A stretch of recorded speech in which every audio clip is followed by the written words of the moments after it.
Hello, hello, hello. Today is Monday Fun Day yet again. It's January 23rd, 2023. Man, just I keep trying to have to say 2023 so that I'm like, okay, it's a new year, it's a new year.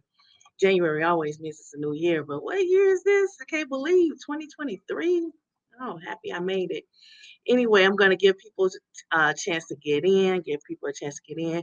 And for anyone who's read my Facebook, um, this is gonna sound familiar. I'm gonna say this just as an icebreaker, just so I can see who else thinks like this. It's a lot that's been on my mind. I've been trying to think really, really happy thoughts during this time of grieving. So we lost yet another family member, very, very much well loved, um, strong woman of faith. But anyway, researchers concluded the soul likely possesses a measurable weight because when weighing a human body before and after the measurements are different. So when they weighed it before, it it was heavier than what it was when they weighed it after. And sometimes the measurements when they weigh it, when they try to reproduce the study, they found that sometimes the measurements differed. So they couldn't account for it. And my thought on it was, you know, perhaps, the measurable difference was actually representing the amount of oxygen that that particular body required to sustain life. And that's probably, what it was, that difference was. Or here's a more entertaining thought, you know, perhaps the the heavier soul, the heavier number was in regard to the soul being heavier, so to be weighted down to go to hell, and the other souls that had a lighter weight, it was because the soul was lifted, some of the pressure, some of the weight was taken off, so it will float to heaven. I don't know. You never know. You never know. But because, it is written that we'll all be changed in the blink of an eye. And that, I suppose, is the moment that life here on earth ends and eternal life begins. So, you know, we can all come to our own conclusions with that. But it would be really cool if you guys had some thoughts on it. That's why I posted on my Facebook page. I'm like, how many other people know about this study? How many, people consider what the body may weigh before and after, life and death? But this thought was brought on by having lost yet another family member, Annie Phillips.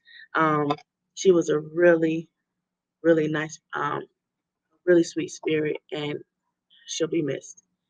I don't have any pictures to share right here, right now, but you could check out Facebook. Eddie, I'm sure, will have a million pictures posted soon.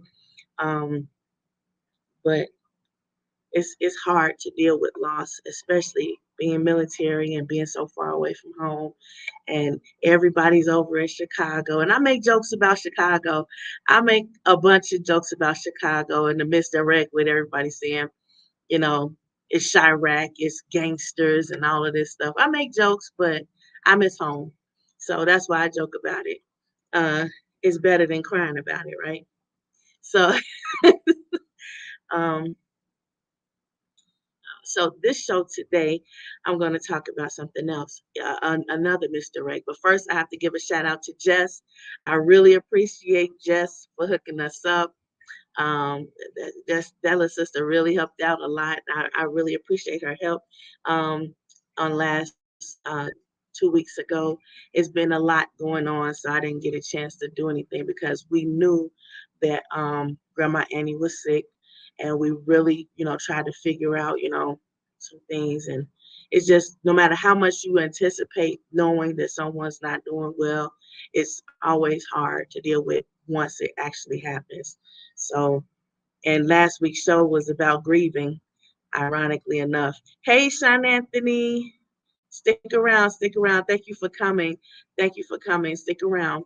Okay, so the misdirect I want to talk about today is um, people always got this cancel culture out. So I'm just going to put it out here because I'm always going to be true to myself. before I'm true to anybody else. If you mad about it, I'm just gonna be about it. All right. So get mad. Hey, Falada. Now that's a sister right there. She speaks her mind. I love her. She'll speak her mind and you'll be entertained the whole time. She know what this YouTube stuff is about. Okay. We'll bring Falanda back on whenever Falanda let me know that she's ready. But anyway, so I don't press people. I invite you, and I'll wait for you. I'm gonna wait for you. I'm patient. Ask anybody. I'm extremely patient. But anyway, love out to you, Falanda. Please stick around and definitely hit these comments. Okay, keep me in the game. Keep me in the game. So anyway, the current misdirect is, it's not a cultural diversity problem. It's a morality diversity problem. And why did I say that? Because blaming culture is just a political distraction best described.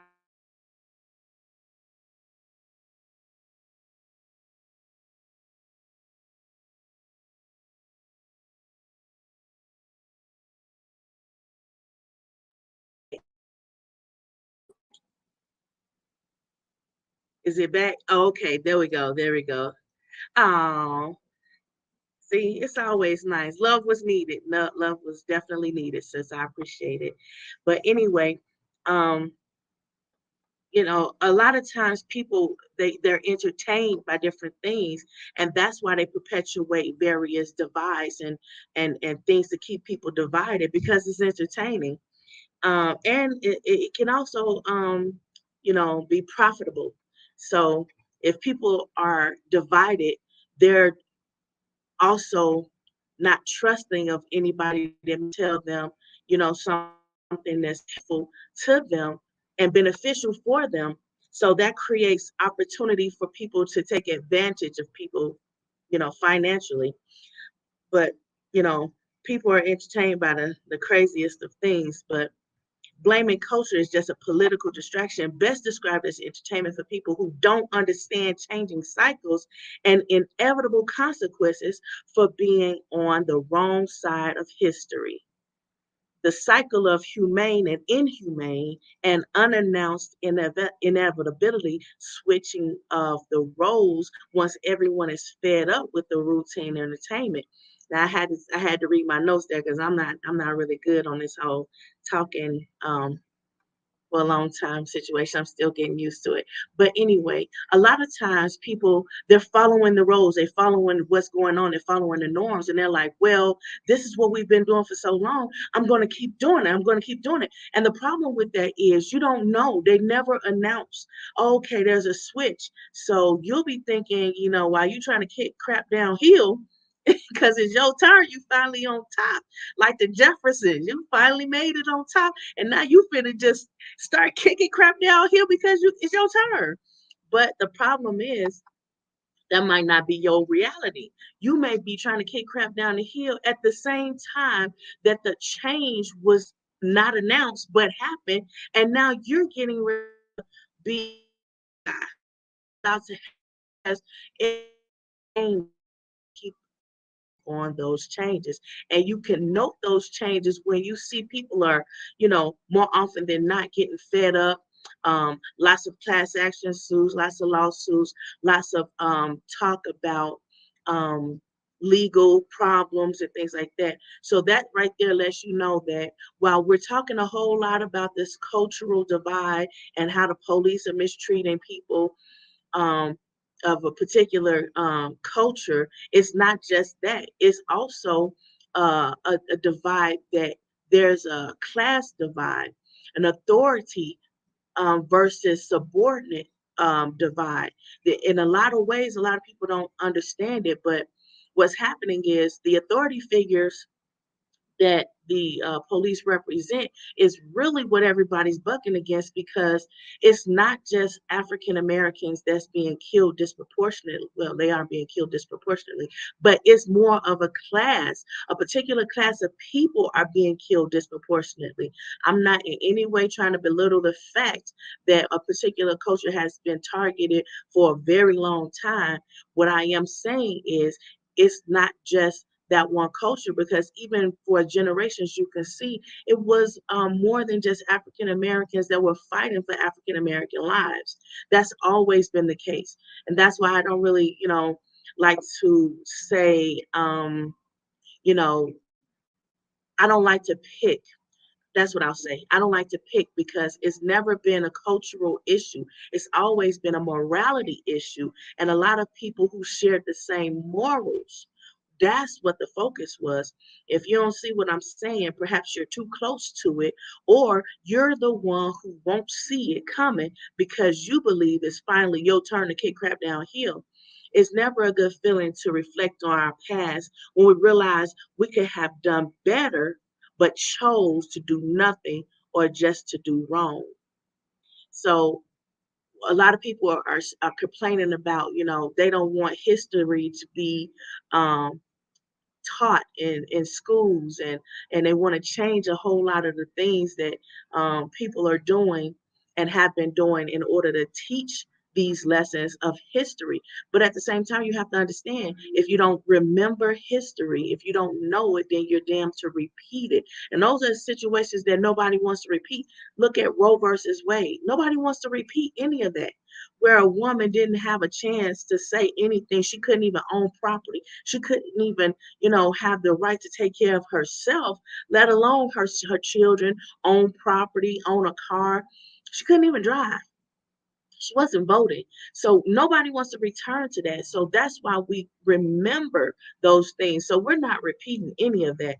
So that's why a lot of times when people are saying, well, we're just going to do whatever we want to do. And, no, that's why history is there. And it has to be taught, even though you may not like the way you look in the story, you still have to tell it. And as long as you have life in your body, you breathe in every moment you breathe, do something to change it so that it's not like everything about it you're upset about or you don't like. Perhaps you didn't know you were doing something wrong. Perhaps you would just getting in line with, whatever it is, the people that look like you, those people you love, and you took their word, whatever your reasons are. It's like in the Bible it says, when you know better, do better.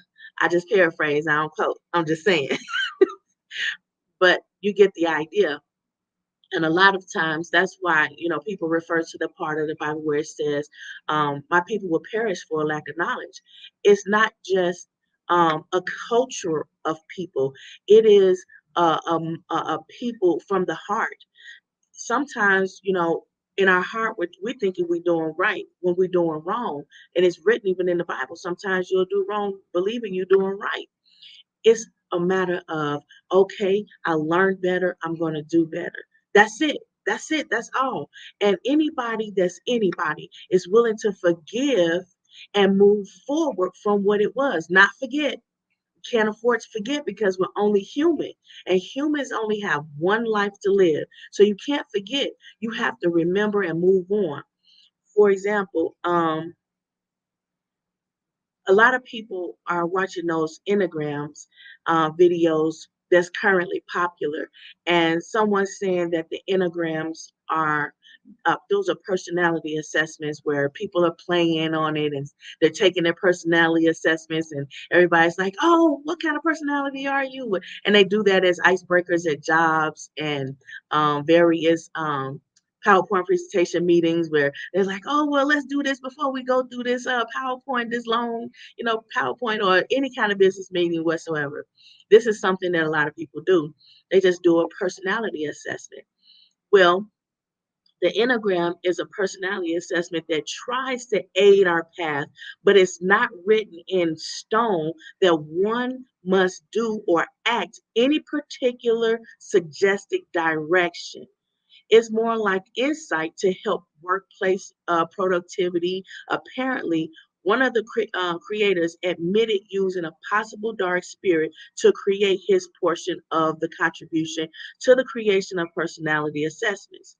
So here you have a classic one bad apple ruining the bunch, whereas some people might say, just throw away the whole thing and cut your losses. And some people who understand how much was invested in it will say, hey, let's just cut that one bad part off.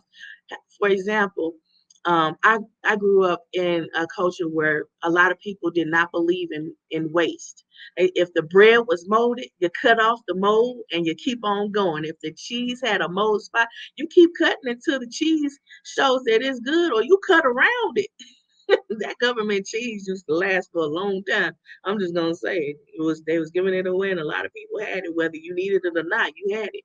So everybody back in the day experienced what it was like to have government cheese, and that cheese will sit there for a long time because it was just there, and it was always it had the longevity that outweighed every like peanut butter and jelly. It was like, still there's that government cheese over there. Why don't you go make yourself a cheese sandwich?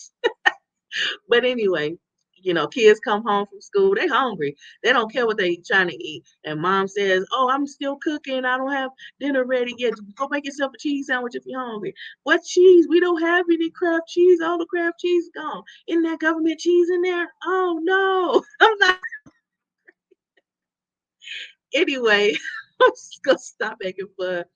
But anyway, it just makes sense that if you know how much you invest in something, that you can't just keep, throwing away the whole bunch for the one bad one.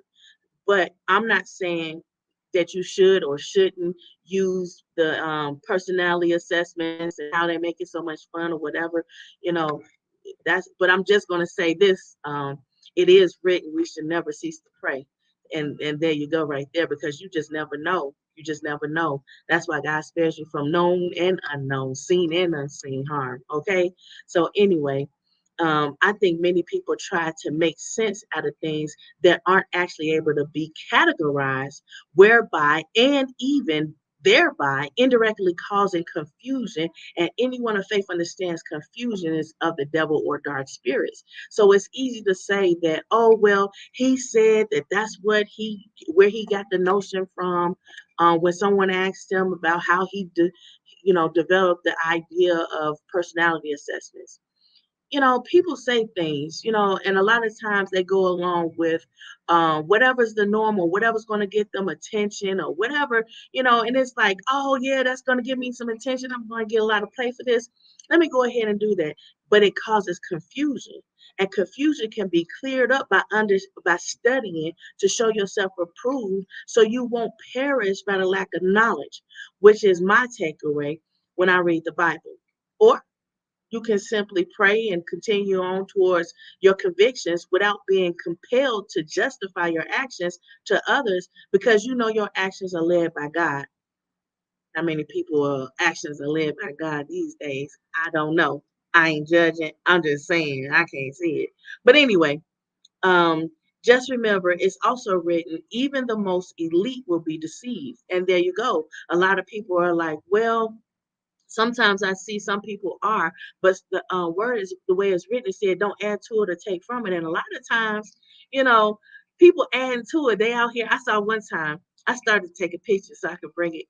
Um, this car passed by and it said, "I'm a prophetess," and I was like, are you supposed to advertise that? I don't know. And then you see these people saying they're prophets and they're saying things and they're adding to, what the message is.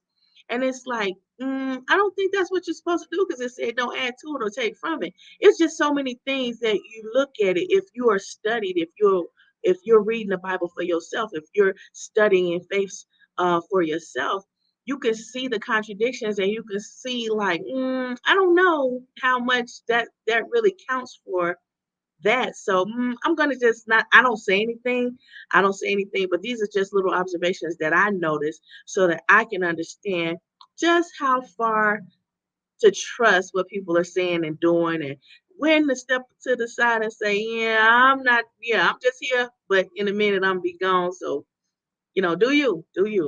But anyway, you have to remember these things so that maybe take a little from both piles, take a little from you know studying on your own and observations that you see. So you build who you are and what you want to be, because no one's perfect. I'm not perfect. And I sometimes see, somebody saying that they're a prophet, but they out there smoking that endo because now it's legal. And you got the prophets out there smoking that endo, just getting it in. I know I said that wrong. That endo, getting it in, and they drinking, and they like, oh well, this is all right. I'm just gonna drink, and they cursing, and they excusing the cursing and the foul language and the expletives and the vulgarity. They just doing everything, and it's like, I didn't see where that was allowed, except that it took place in particular times in the Bible, and it didn't never end well. So I don't know how likely it is that that's okay, but I understand it's happening, and I'm not judging that it's happening. I'm just saying I'm not trying to participate in it, but I understand. It's like it's like a mystery or choose your own adventure book of life, where you just hope you have the most desirable outcome, or you correctly solve the mystery. No one has all the answers, and mortality seems to waver as direct consequence and result of confusion. Nobody really knows. Nobody, seems to really care, as long as they all right and getting along, and that seems to be the actual morality ground that they stand on. But anyway, perhaps the best way to explain it is to simply remember, it's written that there's one body but different parts. So what's wrong for one party, or one part of the body, is common and expected of another. For example, it's wrong to put food in your butt expecting the body to receive it and process it as food, like as if you were to receive it in your mouth. Doing things decently and in order allows time for correcting misguided behavior or information, so healing and order can be resolved. A lot of people say, like, I don't understand, if they wrong, if they so wrong, then why are they still here? Why are they still on the pulpit preaching? Why is this and why is that? Well, a lot of times, authority figures, especially in workplace, authority figures hold those positions even though they're wrong, and even though they're a cancer to the organization and costing the company a lot of money, in turnover rates and litigations of various sorts. Look, a lot of times the reasons why they're there is because it takes a while, and sometimes they're waiting for that person to just straighten up and do the right thing, because like I said earlier, as long as you have breath in your body, you could still change, you could still be positive, you could turn things around for the good, and it will be prosperous for everyone and beneficial to everyone. So and a lot of times, I think that that's why God allows us to live. And some people say, well, the good die young because they got it right, whereas, everybody else, something must be wrong and they got to get it right, and God giving them time to get it right. We don't know. I'm just saying, a lot of times it seems like, because no one's perfect, we all just keep getting another chance to do it again and do it better and improve, and make corrections, even apologize, for the things that we did unknowingly that was wrong, okay, or hurtful, or whatever the case may be. So time for correction is a lot of times the reason. So a in what in business. That's what I see in faith. That's what I see in relationships. Somebody say, well, he's so mean. He cheated on her. He beat her and he did all this. He doesn't like the kids. He had a baby on her. And why, I don't know why she's still with him. Well, again, love covers a multitude of sins. And they try to give that person time, because time is not just love, it's just a matter of time, because a lot of times if you have enough time and enough hurt, you'll let people go that's hurting you or is causing you problems. You'll let them go over time. But a lot of times, some people, they can let go right away, and some people, they have to let go right away for their own safety. So even with jobs, they'll hurry up and cut someone off if they selling the company secrets, or if anybody knew that there was a hacker in the company and they're costing them a lot of money. Now they have to, it really gets a little bit more deep with that, because now they have to go after that hacker, because legally, because that hacker has caused so much damage and you don't know what else that hacker has done.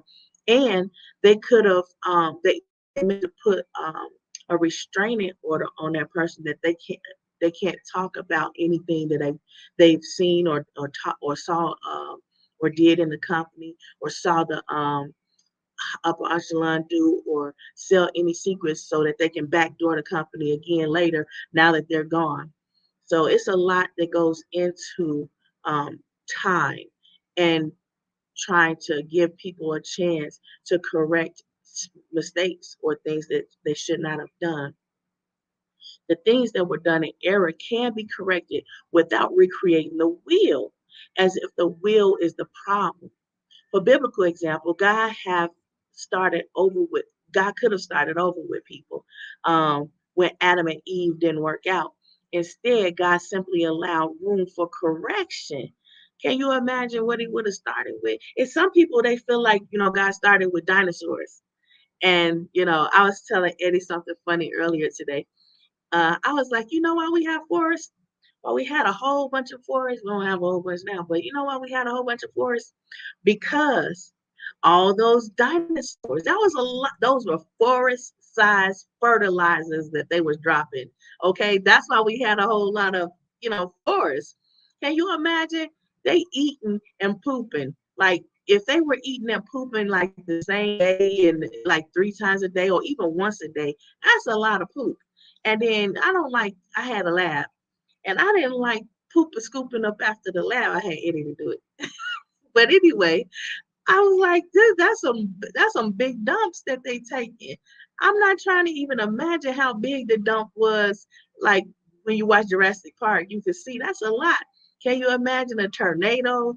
It's like God shaking the snow globe, and all that doo-doo is going everywhere. You're like, man, that's dinosaurs. And all that fertilizer made a whole bunch of forests. And I'm sure that, fires occurred even then, you know. Um, but who put those fires out? God did, with rain. So I'm imagining that it wasn't ever as bad as it is now, but it was a funny little uh, idea. God created dinosaurs, then he created men. And then, if he was like, oh, Adam and Eve, they messed up, I'm starting over, get out of here. Like, what would he do now? Aliens, what we call aliens. Is that why the UFOs and everything, or IVFs that we see now going on? Because it's like, yeah, they coming to take this planet because it's theirs now. We messed up, and we keep messing up. But anyway, um, you know, talking, it's taking us a while to, correct ourselves, but we're distracted by things we be, better off going in different directions with. For example, if we understood that division is a morality and not a cultural problem, like the Tower of Babel, it seems to suggest, the same thing that I'm saying here. The Tower of Babel was like, you know, a lot of people were building a temple to get to God, because they didn't want to wait until they died to go to heaven. And everybody was like, hmm, let's just build this tower and we'll get to heaven this way. So a lot of people got together, built built a tower, and got really high up on this tower. And then it was like, oh, wait a minute. God was like, y'all not slick, y'all not slick. So what he did was he changed the languages of these people. And I think that he changed the language according to the morality in their hearts. So, because everybody didn't have different languages, some people understood others and others understood them. So, it wasn't like everybody on that tower spoke in Babel that no one could understand them. It was that all of them were stricken with a different language that some people knew and some people didn't. And it's just my guess that people who had the same heart, people who had the same mindset, people who had the same goals and ambitions. Those were the people who spoke the same language, and those were the people who, after they got down from the tower, those were the cliques that got together and they moved into their own circles. So it just seems, by reading some of these things that happen in history in these Bibles and various books of faith, they kind of have a theme going. They love a good mystery. I love a good mystery. And sometimes when I read stuff, it's a mystery, and I'm like, I know it's not, the point. That probably wasn't the point, but that was my takeaway. And I went with it like, oh, and now I can see how it relates to current events. A lot of people are divided and they don't even understand why they're divided because it doesn't make sense. If it's like, oh, well, this group over here says Black Lives Matter, but this group over here says all lives matter, and that's why they're divided, or blue lives matter, or white lives matter, or whatever it is, whatever they think the division is, it's not about that, because when you go to measure it again, the measurements change. And they're like, well, how could you change if that's really how you feel, if that's really what it is? No, it changes because it's not true. It's a morality issue. And a lot of times people's morals vary according to their experience and according to how much they love or fall in love or dislike or hate even. So it's definitely not a cultural thing, because all cultures are not against one culture, that one person in the. For example, when I said I noticed that there was TikToks where people were saying Jews won't replace us, and white and black people, having confrontation because they think that somebody's going to replace them. Nobody in the African American community has gotten together and say, "Oh, hate all white people, hate all Jews, hate all this and that." That's never been the case, and a lot of times some of those people in those cultures, they're like, you know what? I like this person. I fell in love with this person. I got to know this person because everybody said that these people in this culture are bad people. So don't associate yourself with them. Don't go around them. And even if you see one, make sure you make their life hell, because, we need not associate ourselves with them. But somewhere along the lines, they just got to be around those people. And somehow, some way, because there was so much hate that was preached and kicked at them, and recited to them, that when they found that being around that person, they saw that there was a contradiction. They was trying to find out, wait a minute, for all my life I've been told that, you know African Americans are mean or evil, or Asians are, you know somebody to be feared, or Italians are, it's everybody has these stereotypes. And then when they get to know the person and they're looking to confirm these stereotypes, they come to find, no, that's not true. And matter of fact, the more I find out it is not true, I start to fall in love, because I'm loving the diversity. I'm loving that, it's not the same as everything that I've been in. And it's not it's nice. It's not bad. It's not as bad as everybody was saying that it was. And now you start to fall in love with it. And now you have seen this, and that's proof that it is not a cultural divide. It's a morality thing. And how they press that morality is they try to make you hate, they try to make you angry, and try to make you go against it in whatever tool of division that they can use. That's the one they throw at you. And it conflicts with you because it just doesn't sound right, just doesn't seem right, it doesn't make sense. And everybody's always trying to make things make sense. And when you sit there and you try to make it make sense, you're like, well, why would anybody do that? Why? How is that possible? That's why you had studies that were always trying to go around and ask questions like, are people innately uh, nice or innately bad? So and a lot of times these questions have already been answered in some of these books of faith that a lot of people don't read. They have recited to them and then translated to them, and then they never really read it on their own. But anyway, A lot of times we see people um, are not divided by their culture, because if they were divided by their culture, then they would white people stop being white? Would black people stop being black?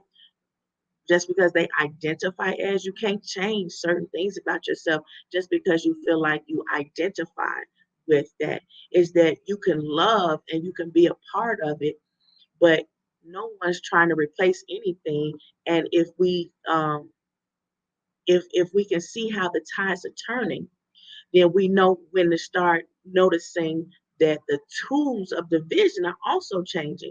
So they're not getting away with the whole, oh, well, you know, the black people over there, yeah, yeah, yeah, yeah, and they're trying to, convince you that, yeah, yeah, you go over there, go over there. Those black people, oh no, those white people, or those Karens, or whatever. All these tools is not as effective as it used to be. So now they have the tool that they're saying, um, instead of it being a cultural divide, they're trying to divide it in another way. And that's why you have to stay abreast, because it's like, okay, well, they tried to divide us by class. They tried to, class meaning um, the older people versus the younger people who make more money compared to those who don't, people who are more educated than those who aren't. And then with the education, people saw, well, some people are they're well educated, but they are not street smart, so that doesn't count. So that wasn't able to be a division. Those weren't able to be proper divisions. And they also tried to divide you by faith and say, well, if you're a Christian, then you are against everybody else. If you're a Jew, then you're against everybody else. And it's not that. You just live and let live. And it's like, once everybody gets fed up with these tools of division, the roles start to change, because it's more entertaining for people to be you know be decisive, and to be mischievous, and to keep a divide going on, to perpetuate a division there that doesn't really exist. And a lot of people, they don't understand why there needs to be a division. Why is it that this yin yang, why is yin yang necessary? Why is good and bad necessary? But I don't know if good and bad are necessary. I think that for the most part, if everybody could just find a reason to get along, find a reason why, we can do this together. We can, or you go your way. We can't do this together. Okay, thank you. You go over there. I'm gonna go over here. That's fine. And when you figure out that I'm useful, then you come back. We already ended on good terms, so we can still, work something out. As opposed to you splitting on bad terms, and then you have to make up, or you splitting and then somebody, keep coming and poking the bear, poking the bear, poking the bear. And then it's like, look, now I've built up this animosity towards you. If we're not going to be able to get past this, so I don't want to talk to you. I don't want to be bothered with you. And then there goes the problem. So it's always something that's looking for a way to divide. But if you stay, if you use critical thinking skills, and that's why one of the reasons why I said I want to do this show, I'll go ahead and do it. I agree, because we need to motivate people to have better um, critical thinking skills. And critical thinking, when I saw that that was actually a class, a college class, a college course, I was like, oh my God, what? Who's doing that? Anyway, I don't know how you could teach somebody to think critically. It's well, that was my thought then, but because it was like, what? How can you teach somebody common sense? You just have common sense. So a lot of things have changed over the years. No change. Always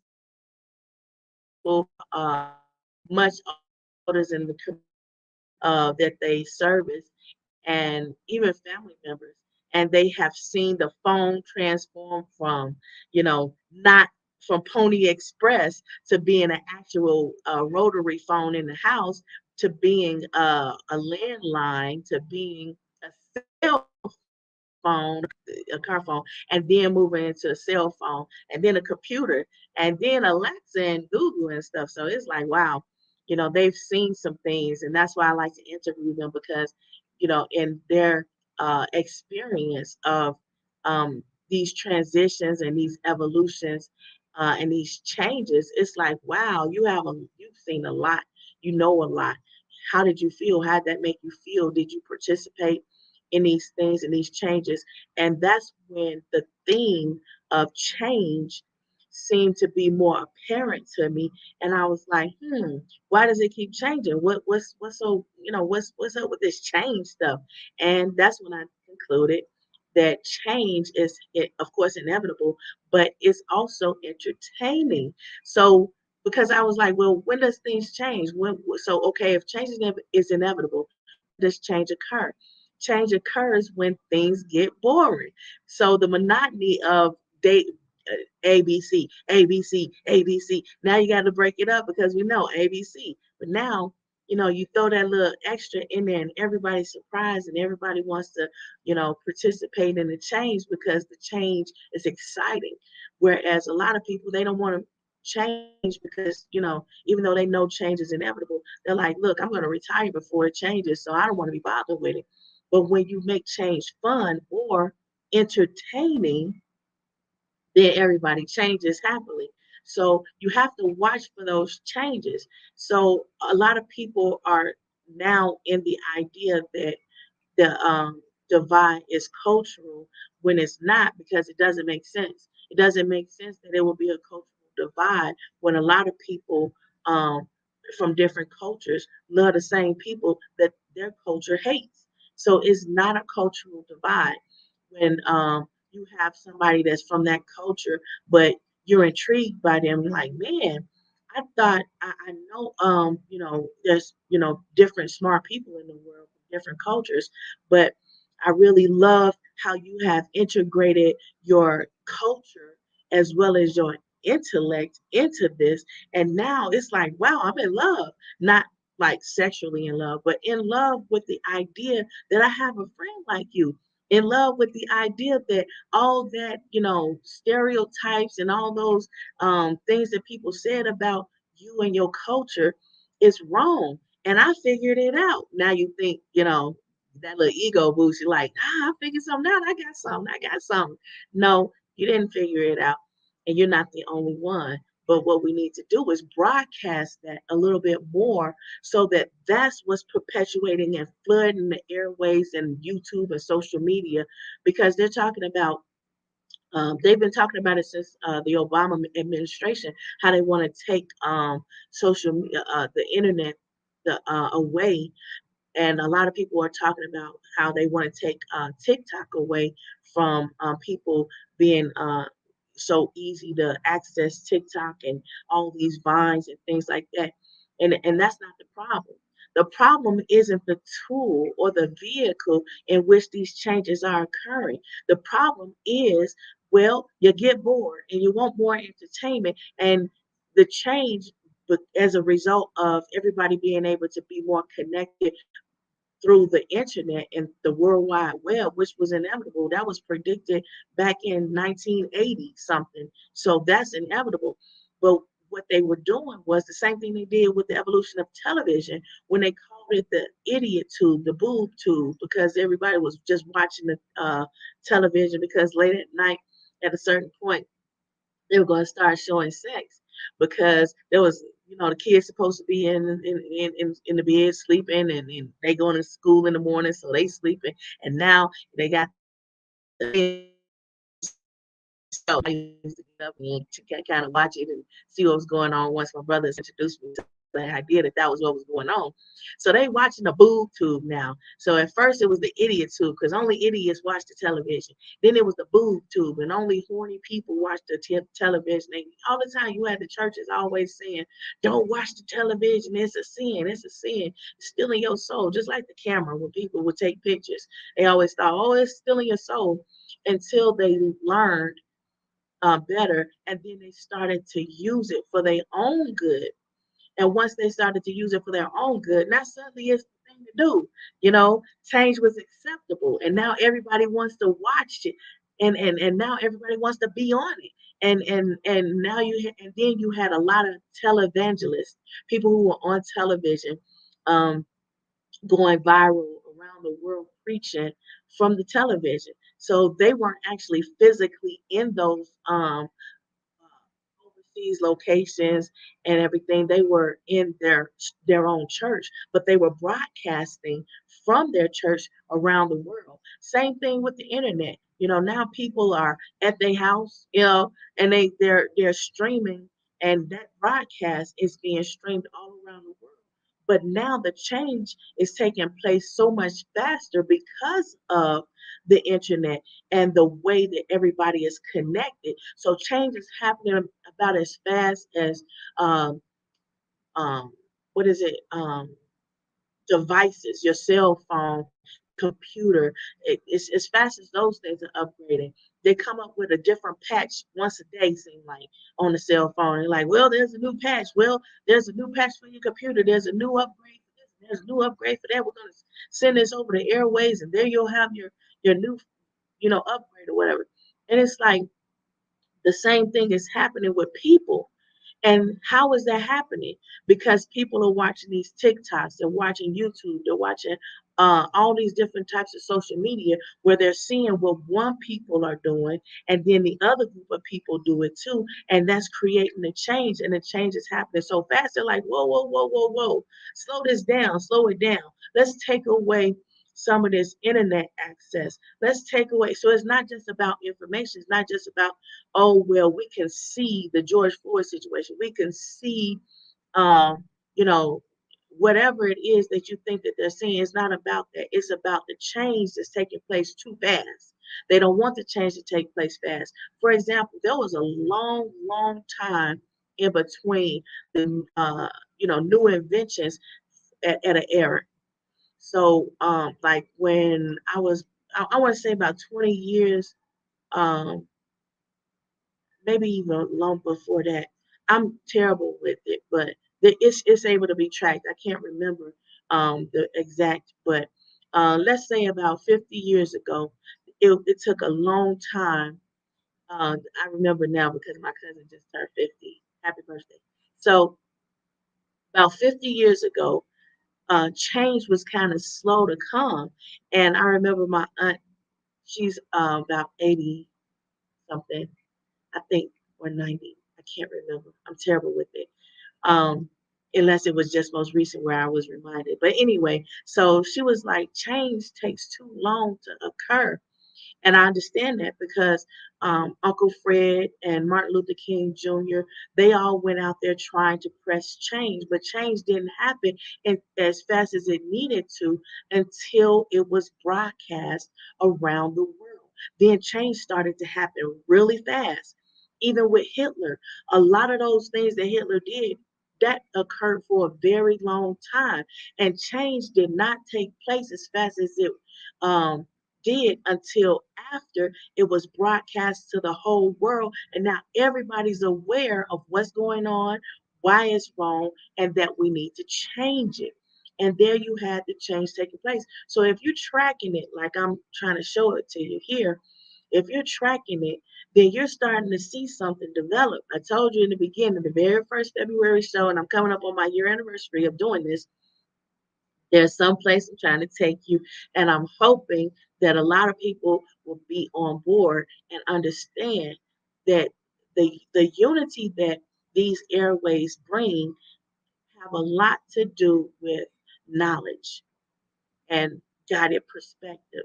Meaning, it's not just some random BS that people on there. Yeah, you'll have that because just like you had the boob tube, just like you had the idiot too. Until people start to understand how this can help to develop the desirable changes, intellectual changes that people desire to see and take part of, that's going to happen because it's a part of evolution. It's a part of the change process. Just like with the telephone, just like with the TV, this internet thing is a way to connect and weave what we want to see, what we don't want to see, and when it's entertaining, when it's not entertaining, when it's developmental, meaning for our good or not for our good. It's developmental towards something we don't want, or it's developmental towards something we do want. Because sometimes we develop some things and it's like, oh, we didn't know that that was going to be a bad thing. And then you find out, oh, no, that's a bad thing. Let's not do that. And then you change. But you have to sometimes make mistakes in order for you to see that, yeah, that's not what we want. That's not what we want to go with it. And then you have time for correction. That's why it's okay to make mistakes. And you have to be in a safe place where you can make mistakes, or where mistakes are expected to happen and you're expected to grow from it. You're expected that somebody's providing guided perspective so that you can grow from it, so that you can benefit from the knowledge of your mistake. Now, the reason why I said this today is because I want more people to start seeing that, yeah, they want to get rid of TikTok, they want to get rid of these things, but these are parts of the evolution of change that's going to happen regardless of what they do and how they do it. But we need to start pressing it. And this is the part where I'm like, okay, well, maybe they have a point with the whole TikTok thing. Because it's too many times where the wrong information is being pushed out here and people are leaning towards that as if that's gold, and it's not gold. And people are like, well, even if I get a bunch of controversy, then I still got likes, I still got views, I still, and they're perpetuating the wrong concepts. And these concepts are hurtful and they're causing harm to the point where people are saying, well, we got to figure out something different with these different ways that people have access, that the average Joe has access to putting information out there on the airwaves and broadcasting it and going viral potentially. So what they're doing is they're trying to figure it out. Now, this is the same thing that happened when computers started to be a source of people's income, a source of conducting business to generate wealth. So there was this e-government thing that was created. And in this e-government, it was like, well, do we handle business the same way that we do in traditional brick and mortar business, or do we handle it differently because it is a lot of differences that they see that aren't comparable to each other? So they had to figure something out. What did that mean? That meant change was, wait, change had already came. That means the acceptance of the changes that were taking place were starting to happen.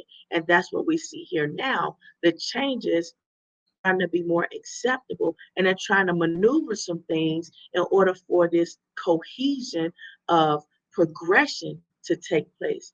And that's something that you could track as well, because there's a cohesion, and the tools of division are created so that you won't see the cohesion, so that you can be in a position or a disposition that you thinking you kicking crap downhill, but all that crap gonna fall on you. And that goes against gravity because you're on top of the hill, right? But that's not really where you are. And because when change occurs, so does your position.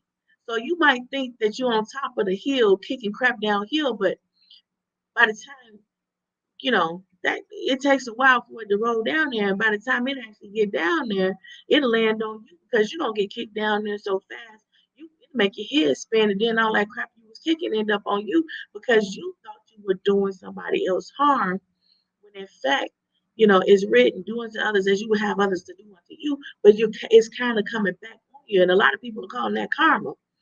And, that's just a funny way of saying, you should have did unto others as you would have others to do unto you. But it's kind of coming right back at you because you didn't track the change. You didn't see it coming. You didn't understand that the change is inevitable, and you're on the wrong side of history because you don't want to look at history, because you want to ignore that our ancestors had some conflict. Our parents or our grandparents or our great grandparents that we love so dearly and miss so much, they had some conflict. Who cares, right? I don't care. I don't want to know. I just want to move on with my life and let anything about ourselves. of knowing history is to protect ourselves in the present and in the future and to protect our next generation. So turning a blind eye and a deaf ear because you don't like your position or the position of your your family or your legacy, your history, or whoever it is. Just because you don't like something don't mean you can't change it. For example, I really loved how a lot of the one percenters during the pandemic were coming out and saying, you know, they was getting it off their chest. You know, they don't know if they're gonna die or not. They was like, look, nope, this is wrong. I'm not gonna participate in it. And it was going viral in Messenger. And in the Messenger, a lot of people were saying, "Oh man, share this. This is a one percenter talking about, Disney. It's a one percenter talking about how some business are corrupt and some business are this and that." And it was awesome. So it's just you got to track these changes. And when you don't track these changes, you can find yourself on the wrong side of history. And that should have been the takeaway from people saying they don't want to hear about CRT. They don't want to know about real Black history. They don't want Black history being taught. They don't want the LGBTQIA 2S plus being given any light or any opportunity to express themselves or to be recognized even. And it's just everybody has to track these changes because if you don't, and you find yourself on the wrong side of history, you got a lot of explaining to do and a lot of apologizing to do. But people are loving and forgiving, and they will forgive and they will overlook your ignorance so that now that you know better, you're doing better and don't ever revert back to your ignorant ways, the ways that you perpetuated in your ignorance and your not knowing that this was not okay. Those are not the changes that we should be, taking away from all the things that we're learning. We should be understanding that something's happening where we all have to be on one side of history or the other. And when you look back at it, you want to make sure that whatever you did today or yesterday puts you in a place or position where you can reflect on it and say, you know what? I'm all right with the decision I made yesterday or yesteryear. Or I'm not all right with it. Let me do better. Let me do some help. Let me make some charitable donations to some organizations that I probably harmed or cultures that I probably harmed in my ignorance. So keep watching for these changes. What's in the pipeline is it is not a cultural divide. It is a morality division and that morality may change. You may think you with somebody that shares the same morals as you, but that morality may change given their experience with the people or the things that they're hating or being divided from. So, with that being said, that's my time for today. And I wanted to get on that because um, there's a change coming and you might want to be prepared or braced up for it. And more importantly, you want to make sure that like the word is written, with love and kindness have I drawn thee. And although a lot of people may feel like, oh, nobody deserves a chance if they were so wrong in this way or so far left in that way, or if they're, QAnonist and their theory is so off, beat that it's harming and killing people and people are going out here with homeland terrorism and they shouldn't be allowed to be reintegrated into society, into productive society.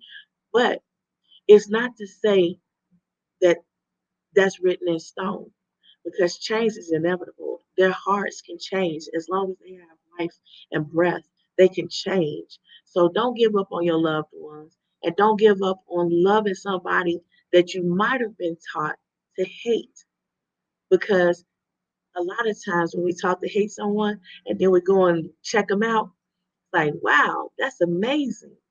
All this time, the devil was just keeping me away because that devil knew that's what my blessing was. So keep your eyes open for change. And, remember, a lot of these changes that's happening and or trying not to happen, all these experiences that you're having, it's affecting your mental health. And all that conflict is not good when you try to go to sleep at night. So keep an eye on these changes and stay open to these changes because it's inevitable and it's coming our way. So I appreciate everyone that came and everyone that stayed. Make sure you comment and make sure you share because keep watching. Now I gave that hierarchy of needs chart. One thing I wanted to say, I should have said it sooner. Don't take that hierarchy of needs chart to your therapist thinking, oh, I got it already. Here it is right here. Because that's something that I developed just for you because it was free and I had a short amount of time to try to help a bunch of people. So that they won't know what you're saying unless you share those episodes or explain it to them in the detail in which you've created it. And when you do that, they're gonna think you're a genius and they're gonna say, hey, you already on your way. You don't need me. But anyway, just remember mental health is physical wealth. See you next Monday.